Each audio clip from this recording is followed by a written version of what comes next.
Hello friends, welcome to my YouTube channel. आज की video में हम बात करने वाले हैं नर्सरी क्लास के मैथ के सिलेबस के बारे में।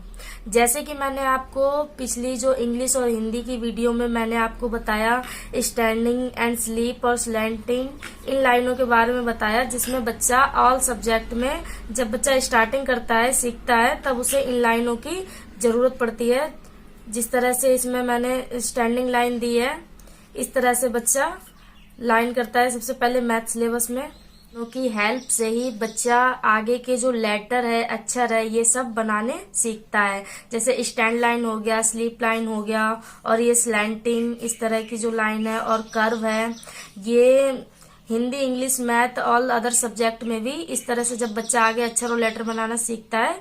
इसी आज की वीडियो में हम बात कर रहे हैं मैथ सिलेबस की। तो सबसे पहले हम बच्चों को काउंटिंग के बारे में ओरल कराते हैं। जिस तरह से मैंने यहाँ पे 1 to 10 काउंटिंग डॉट्स में दे रखी है। बच्चा जब हर तरह की लाइनों का यूज करके इस तरह से नंबर बनाना सीखता है, तो बच्चे को नंबर की पहचान हो जाती है। फिर हम इस तरह से मैचिंग देते हैं। सेम नंबर मैच करने के लिए बच्चा इस तरह से नंबर मैच करता है, 4 to 4। इस तरह से मैंने मैचिंग करने के लिए दे रखा है।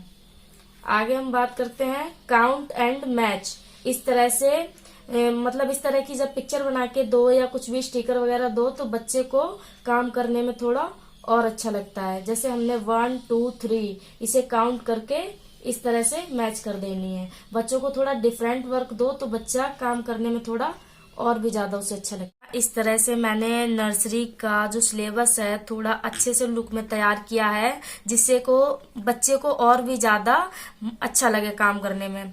यहाँ जब 10 तक काउंटिंग बच्चे को लर्न हो जाती है, इसी तरह से हमें बच्चे को 1 से 20 काउंटिंग कंप्लीट कराते हैं। उसके बाद हम काउंट एंड राइट बच्चों को इस तरह से पिक्चर्स देते हैं और बच्चे को काउंट करके लिखने के लिए देते हैं। जैसे 1 2 3 4 5 6 इस तरह से बच्चा काउंट करके लिखता है। तो इसी तरह से नंबरों की पहचान भी हो जाती है और बच्चों का 1 to 20 काउंटिंग जो है वो रिवाइज हो जाती है। ठीक है, अब बात करते हैं आफ्टर एंड बिफोर नंबर। जब बच्चे को 1 to 20 काउंटिंग कंप्लीट हो जाते हैं, फिर उसके आफ्टर एंड बिफोर नंबर लिखने के लिए देते हैं। जैसे 4 से पहले 3 एंड बाद में 5, इस तरह से कंप्लीट करवाते हैं। मैंने अभी तक जो बताया, मतलब पूरे सेशन में बच्चे को इतना आना चाहिए। After and before number, 1 to 20 counting, इतना कंप्लीट होने के बाद जो एनुअल एग्जाम होगा नर्सरी में, वहां पे बच्चे को क्या क्या कंप्लीट होना चाहिए। जैसे 1 to 20 काउंटिंग बच्चे को अच्छे से राइट एंड लर्न होनी चाहिए। उसके बाद 20 to 1 बैकवर्ड काउंटिंग, बच्चों को उल्टी गिनती भी आनी चाहिए। फिर 1 to 10 नंबर्स नेम, ONE 1 10 तक बच्चों को अच्छे से वो लर्न एंड राइट होने चाहिए। उसके साथ साथ शेप्स नेम, बच्चों को इस तरह से शेप्स बना के दें और उसका भी उस तरह से नॉलेज होना जरूरी है। शेप्स नेम में शेप्स बना के देते हैं, उसके अकॉर्डिंग बच्चों को जो कलर्स हैं उसकी भी नॉलेज होती है साथ में। फिर हम जो शेप्स हैं, इससे कई तरह के पिक्चर्स भी बना के दे सकते हैं।